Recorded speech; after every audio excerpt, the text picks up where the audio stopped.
세종대왕님이 감사한 게 돌을 던지다라고 쓰고 싶어. 그럼 우린 지금 그냥 이렇게 돌을 던지다 쓰면 돼. 근데 옛날 사람들은 그걸 못하니까 돌을 던지다라는 문장을 이런 한자로 나타냈던 거지.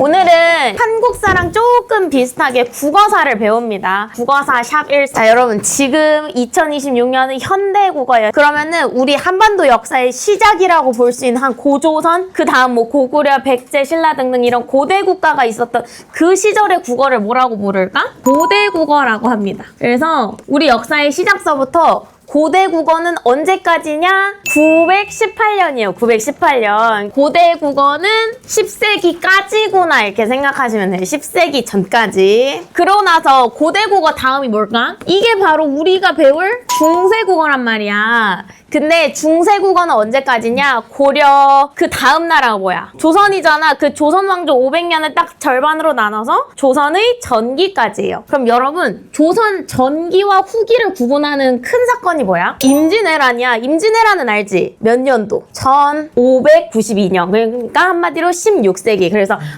중세 국어는 10세기에서 16세기까지구나. 그 다음은 뭘까? 바로 근현대사라고 이렇게 부르잖아. 그래서 근대 국어인데요. 근대 국어는 우리 근대와 또 현대를 구분하는 역사적 사건이 뭘까? 과보개혁이에요. 그래서 19세기까지. 결론, 근대 국어는 17세기에서 19세기까지구나.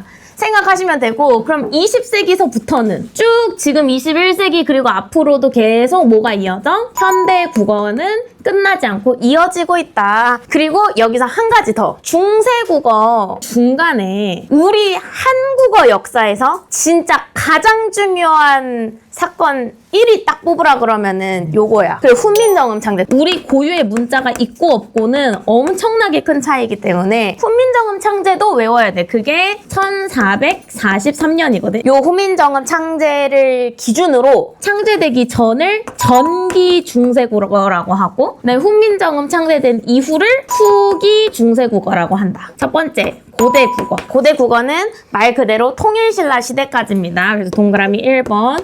고려, 건국 이전. 이 부분은 내신에서 물어볼 때 한국사 물어보듯이 문제가 나와. 즉 연도 가지고 장난질할 수 있다는 뜻이에요. 918년 외워두시고, 고대 국어에는 어떤 것들이 있을까? 대표적인 게 삼국의 언어야. 고구려어, 백제어, 신라어. 그냥 간단하게 적고 넘어가시면 되겠고. 두 번째, 중세국어. 중세국어는 뭐 전까지라고? 임진왜란까지다 이렇게 생각을 하시면 돼요. 그래서 고려, 건국서부터 918년, 임진왜란까지 1592. 임진왜란까지가 중세국어이고, 그 다음에 또 한 가지 반드시 기억해야 될 사항은 훈민정음 창제가 있었다는 거. 훈민정음 창제는 1443년입니다. 훈민정음 창제를 기준으로 전후기 구분. 그 중에서도 후기 중세국어가 중요하다라고 얘기를 했고요. 세 번째, 근대국어. 그럼 근대국어는 뭐라고 쓰면 되겠어? 뭐에서부터? 임진왜란에서부터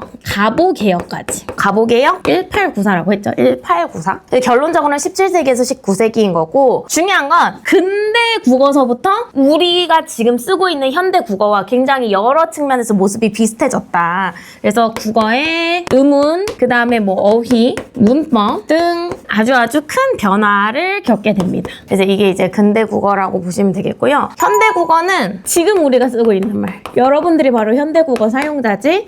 그래서 얘 같은 경우는 20세기서부터 현재까지. 현대 국어의 특징은 그거야. 신문물 수용으로 인해서 외래어 급증, 외래어가 차지하는 비중, 외국어가 차지하는 비중이 엄청나게 늘어났다라는 거죠. 그리고 또 중요한 거, 여러분 어쨌든 간에 한반도라는 땅에서 살았던 한국인들이 쓰던 말이야.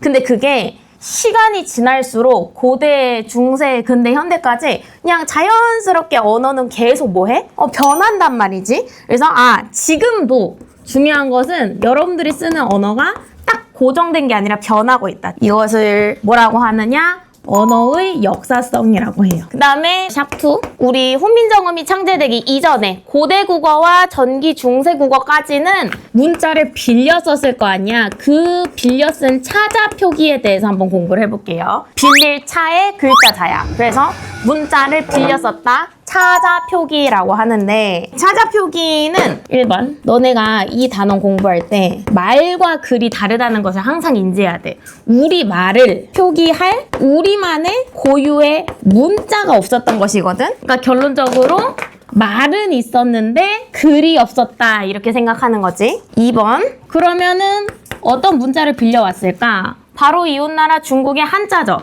근데 한자는 재밌는 게 뭐냐? 이거 무슨 한자죠? 하늘천. 그다음에 이거 뭐죠? 뭐 아들 자, 뭐 아버지 부인데 너네가 이거 읽어봐. 이거 무슨 글자야 했을 때 천, 자, 부 뭐 이렇게 얘기 안 하고 하늘천, 아들 자, 아버지 부. 자연스럽게 뜻도 얘기하고 소리도 얘기했지. 한자는 항상 모든 글자마다 뜻도 있고 그 다음에 소리도 있어. 근데 이때 내가 뜻을 빌려오겠다. 그러면 뜻 훈자를 써서 훈차라고 하고요.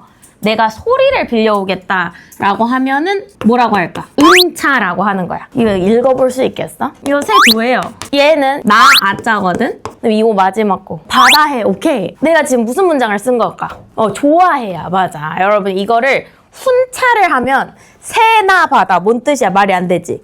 근데 그냥 그대로 읽으면 어때? 좋아해라는 말이 나오는 거잖아. 근데 그거 말고 이런 건 이제 음차를 한 거고 음차. 내가 어떤 단어를 쓴 걸까요? 석금. 근데 석금이란 단어가 없잖아. 그럼 반대 다른 걸로 생각해 봐봐. 이거 무슨 석이야? 돌석이고 얘는 쇠금이죠. 자, 석금 했을 때 이상하면은 훈차로 가야지. 뭐야? 돌쇠야, 돌쇠. 그러니까 내가 어떤 표현하고자 하는 단어가 있을 때 훈차를 할 건지 음차를 할 건지에 따라서 해석이 완전 달라지는 거야. 무슨 뜻인지 알겠죠? 그래서 여기까지가 차자 표기인 것이고 그 차자 표기 중에서 여러분들이 문학 시간에도 배우게 되는 게 하나가 있어. 그게 바로 향찰이라고 하는 표기 방법이야. 향찰. 향찰이 뭐냐? 좀 낯설죠? 얘 같은 경우는 동그라미 1번. 신라 사람들이 고안한 방법인데 그잖아. 이게 지금 고대 국어에 쓰였던 방법이잖아. 신라인의 노래를 향가라고 불러. 근데 사람들이 이제 신라 사람들이 고민을 한 거야. 막 자기네들의 어떤 노래가 있어. 백성들이 부른 노래도 있고 뭐 귀족들이 부른 노래도 있고. 근데 그 노랫말에 가사를 얻다가 기록을 하고 싶은데 이거 어떻게 기록하지? 해서 자기네들이 야 우리 이렇게 해볼까? 하고 약속해서 만든 게 바로 향찰이에요. 신라인의 노래 향가의 표기 방법. 근데 얘가 여러 가지 차자 표기 중에서 가장 체계화가 되어 있어. 정밀하고 종합적이면서 이 향찰은 우리말의 일부만 쓰는 게 아니라 국어 어순에 맞게 우리 문장의 일부가 아니라 전체를 다 표현할 수 있어. 한자로. 문장 전체를 다 표현하고요. 여러분 우리 문법 할 때 했었지 1학기 때? 실질 형태소. 실질적인 의미가 있는 실질 형태소는 훈차를 하고요. 그 다음에 실질의 반대가 뭐야? 무슨 형태소? 형식 형태소. 그렇지. 문법적인 기능만 하는 형식 형태소는 음차를 하자. 이렇게 이야기를 한 거야. 그래서 다시 형식 형태소는 여러분들이 기억해야 돼. 접, 조. 접사, 어미, 조사. 접사, 어미, 조사와 같은 형식 형태소는 소리를 따오자라고 한 거거든요. 이거 보세요. 제가 지금 향찰로 문장을 만들었어요. 이건 아까 한번 나왔었지. 뭐야? 돌석이고요. 혹시 이거 아는 단어? 갑을 병정할 때 을자야. 두 번째 글자. 그래서 새을이란 단어가 있고 얘는 좀 익숙하지 않아? 얘는 던질투예요. 그 다음에 마지막 이거 모르면 안 된다. 마늘 다. 그렇지. 자, 뭘 것 같아? 얘들아, 훈차로 해봐봐. 훈차. 그러면은 돌새 던질 마늘. 뭐 이상하죠? 어색하죠? 그렇다고 음차를 해보면 석을 투다도 어때? 그런 말이 없잖아. 그럼 이거 아닌 것 같다 하고 이제 국어학자들이 머리를 굴려본 결과 얘는 훈차와 음차가 딱딱 섞여 있는 요런 방법으로 퐁당퐁당 돌을 던지다라는 문장이었던 거야. 그러니까 세종대왕님이 감사한 게 돌을 던지다라고 쓰고 싶어. 그럼 우린 지금 그냥 이렇게 돌을 던지다 쓰면 돼. 근데 옛날 사람들은 그걸 못하니까 돌을 던지다라는 문장을 이런 한자로 나타냈던 거지. 그리고 여러분 여기서 잠깐 봐봐. 돌, 실질이야 형식이야? 실질이지. 을은요? 얘는 형식에 대한 조사잖아. 그 다음에 던지다에서 어간, 던지. 이거 실질? 다가 뭐야? 어미니까 형식.